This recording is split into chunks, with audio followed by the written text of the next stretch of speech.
പിതാവേ, നീ എന്നിലും ഞാൻ നിന്നിലും ആകുന്നതുപോലെ അവരും നമ്മിൽ ആകേണ്ടതിന് തന്നെ നീ എനിക്ക് തന്നിട്ടുള്ള മഹത്വം ഞാൻ അവർക്ക് കൊടുത്തിരിക്കുന്നു.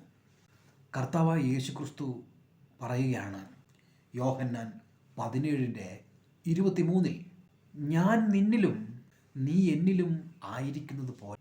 ദൈവത്തിൻ്റെ അവസ്ഥ, കർത്താവായ യേശുക്രിസ്തു ആയിരിക്കുന്നത് പിതാവായ ദൈവത്തിലാണ്.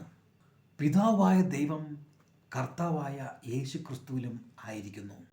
അവരെപ്പോലെ നാം ഓരോരുത്തരും ആയിത്തീരണം എന്ന് കർത്താവായ യേശുക്രിസ്തു പറയുകയാണ്.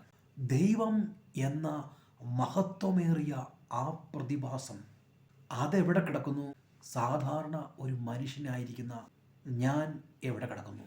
പക്ഷെ കർത്താവായ യേശുക്രിസ്തു പറയുകയാണ്, ഞാനും പിതാവും ഒന്നായിരിക്കുന്നത് പോലെ നിങ്ങൾ ഓരോരുത്തരും എന്നിൽ ഒന്നായിത്തീരും. എപ്പോഴും ഒരു കോൺട്രാക്റ്റ് ഉണ്ടാക്കുന്നത് തുല്യ ശക്തികൾ തമ്മിലായിരിക്കും. യോഗ്യതയില്ലാത്ത ഒരു മനുഷ്യനും വലിയ യോഗ്യതകളുള്ള ഒരു മനുഷ്യനും തമ്മിൽ ഒരിക്കലും ഒരു കോൺട്രാക്റ്റ് ഉണ്ടാകുകയില്ല. തുല്യ ശക്തികൾ തമ്മിൽ മാത്രം.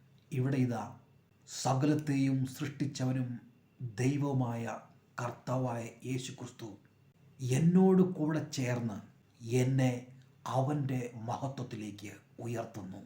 അതിനായിട്ടാണ് പിതാവായ ദൈവം കർത്താവായ യേശുക്രിസ്തുവിനെ ഭൂമിയിലേക്ക് അയച്ചത്. അതിനായിട്ടാണ് കർത്താവായ യേശുക്രിസ്തു കുരിശിൽ മരിച്ചത്.